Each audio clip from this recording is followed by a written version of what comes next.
Bismillahirrahmanirrahim. Assalamualaikum warahmatullahi wabarakatuh. Saya siswa dari SMK 14 Kota Bekasi. Di sini saya akan membuat video sidang tentang laporan PKL. Sebelumnya, saya ingin memperkenalkan diri saya terlebih dahulu. Nama saya Adityo Purnaputra. Saya di kelas 11 TAB, jurusan saya Teknik Alat Berat. Tempat tanggal lahir 26 Juli 2003, beralamat di Perumahan Warna Pondok Gede, Kelurahan Jatisari, Kecamatan Jati Asi, RT 005, RW 005, Kota Bekasi, Jawa Barat.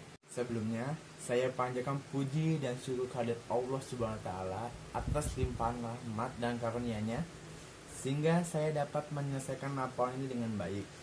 Kemudian, kepada yang terhormat Bapak Haji Ustistika MPD selaku Kepala Sekolah dan yang terhormat jajaran para guru-guru dan staf SMK 14 Kota Bekasi. Oke, langsung saja kita ini penjelasan tentang sidang laporannya selama saya praktek kerja lapangan di PT Atama Abadi. Oke, sebelum saya melanjutkan ke penjelasan isi laporannya, ini saya ingin memberitahu terlebih dahulu maksud dan tujuan saya selama PKL. Jadi, di program PKL ini adalah agar siswa dapat mengembangkan skill mereka di tempat mereka melakukan PKL. Dan dari PKL ini siswa juga dapat melatih dan memahami lagi tentang ruang lingkup suasana kerja mereka nanti setelah lulus. Di sini mereka jadi bisa nih lebih paham lagi dalam program kerja jurusannya, dan supaya mereka tidak kaget. Kaget tuh ibaratnya kayak misalnya nih kita mau kerja terus tiba-tiba kaget gitu sama suasananya atau gimana. Nah itu maksud dari PKL ini, apa yang dimaksud dari kaget maksudnya.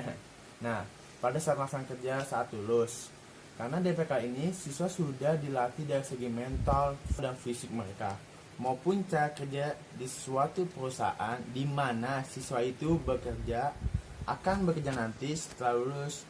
Setelah saya menjelaskan maksud dan tujuan tentang PKL ini, selanjutnya saya akan menjelaskan tentang PT Hartama Abadi. Bagi yang nggak tahu PT Hartama Abadi itu apa? PT Hartama Abadi itu ada di mana saya waktu itu melakukan PKL di tempat PT Hartama Abadi. Sebelumnya saya berterima kasih dengan PT Hartama Abadi setelah menerima saya waktu itu di tempat Bapak untuk melakukan PKL. Nah, TV Hartama Abadi didirikan berdasarkan akta pendirian perseorang komanditer TV Hartama Abadi nomor 10 yang Notaris Ming Mirani SH. Asal mula pendirian TV Hartama Abadi adalah sebagai wadah badan usaha persewaan alat berat eskavator. Saat itu TV Hartama Abadi menyewakan 1 unit eskavator, dan TV Hartama Abadi juga menyewakan 1 unit eskavator Volvo SC2108 Prime yang berkelas 30 ton untuk tambang batubara di Kalimantan sana, dan 2 unit eskavator Volvo SC3308 BLC kelas 30 ton untuk tambang nikel di Kendari.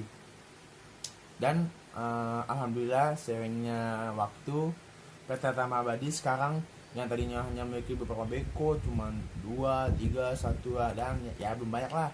Sekarang sudah mempunyai belasan beko dengan karyawan yang cukup banyak untuk mempercepat penservisan beko. Dan beko yang lebih difokuskan PT Hartama Abadi ini yaitu eskavator Kobelco, di mana beko ini sangat banget difokuskan oleh PT Hartama Abadi ini, dikarenakan Kobelco ini ordernya itu sangat mudah untuk dicari dan harga jualnya pun tidak jatuh meskipun itu second atau tidak baru.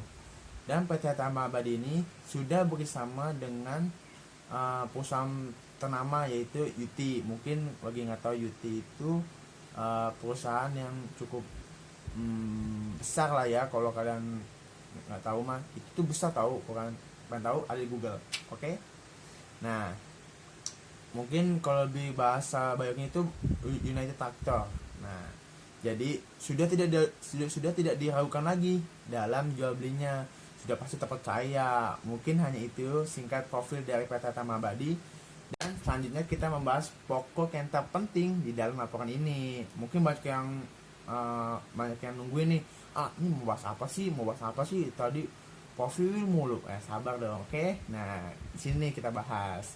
Nih saya kasih tahu ya, di sini menjelaskan bagian bagian seed bucket. Nah, mau tahu seed bucket gimana? Ada di Google. Seed bucket itu dia tuh jatuhnya seperti ring atau karet untuk melindungi dari oli yang kayak gitu deh. Nanti kamu bisa pelajari lebih dalam lagi.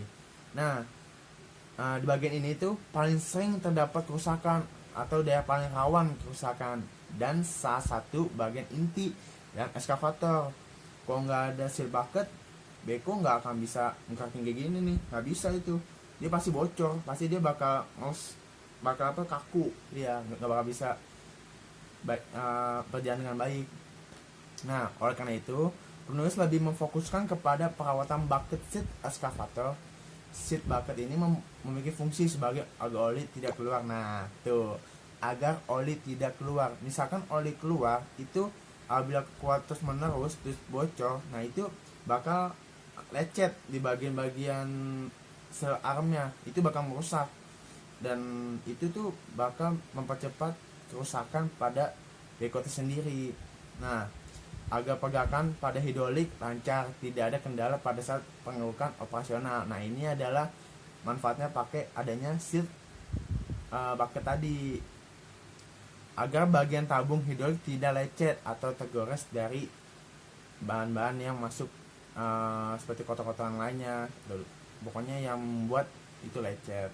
Nah, dan apabila kerusakan di bagian ini terdapat di luar pool atau garasi, misalnya nih beko perusahaan kalian rusak atau seperti apa, nah perusahaan akan menyuruh mekanik untuk storing. Nah, apa itu storing? Mungkin banyak yang nggak tahu storing itu apa. Ini aku jelasin ya. Storing ini adalah penservisan di luar pool atau garasi yang mekaniknya akan datang ke tempat alat yang mengalami trouble. Alat itu ya namanya dari Kobelco ya, makanya aku sebut alat. Nah, itu biasanya anak mekanik tuh akan datang ke tempat alat mengalami trouble yang kemungkinan alat itu tidak bisa dibawa ke pool atau garasi. Maka dari itu perusahaan mengirim mekanik untuk melakukan storing. Jadi kalau lebih singkatnya itu mungkin lebih dimengerti, storing itu menyuruh mekanik ke tempat suatu lokasi TKP yang mengalami kerusakan gitu, oke? Nah, selanjutnya ada juga freelance. Nah, apa itu freelance? Ini biasanya bahasa perusahaan untuk memanggil mekanik handal untuk mengerjakan suatu kerusakan yang tidak diketahui oleh mekanik bengkel atau mekanik yang kurang pengalaman. Misalnya, perusahaan ini mempunyai mekanik tetapi tidak tahu kerusakannya di mana. Misalnya nih, ada suatu perusahaan mempunyai mekanik di mekanik A, namanya mekanik A lah. Nah, mekanik A ini nggak tahu kerusakannya apa, ininya di mana. Nah, disitulah dia memanggil freelance untuk melihat kerusakan dan kondisi pada alat tersebut.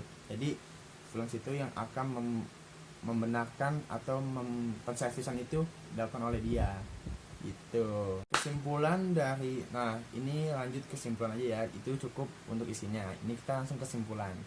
Kesimpulannya ini ada manfaat dari PK ini, yaitu siswa lebih mudah berinteraksi dengan masyarakat luar yang sebelumnya malu-malu. Yang misalnya nih kayak yang lagi nonton nih ya, pasti awalnya kalau belum masuk PK itu wah kamu tuh pasti malu-malu, kayak mau ketemu tetangga malu atau masyarakat luar malu, mau bertanya misalnya nyasar malu.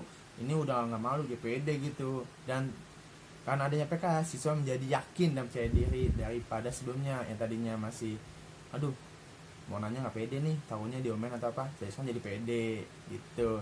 Sebelumnya masih malu-malu, siswa juga lebih berani berbicara dan bertanya. Nah, tadi yang kau tahu itu, selama PK itu siswa juga menjadi lebih terbiasa dalam hal yang sebelumnya mereka belum pernah lakukan. Misalnya kalian belum pernah megang alat ini atau belum pernah masang tempatnya kayak gini, kamu jadi masakan. Nah, itu seperti itu. Dan disitu juga siswa dapat melatih mental dan fisik mereka, dan mereka juga bisa belajar dan tahu bagaimana susahnya bekerja dan mencari uang. Nah, itulah manfaat PKL. Jadi kalian yang udah masang PKL dan yang sudah tahulah capeknya mencari uang, capeknya banting tulang untuk kita. Nah, kita harus sadar diri. Kita tuh sadar diri, jangan selalu tentang orang tua, terus selalu menghamburkan uang kayak daun itu. kalau kamu udah sampai kaya, kamu tahu gimana caranya nyari uang gitu. Oke, mungkin sekian dari video saya, kurang lebih mohon maaf. Wa taufiq wa hidayah. Wassalamualaikum warahmatullahi wabarakatuh.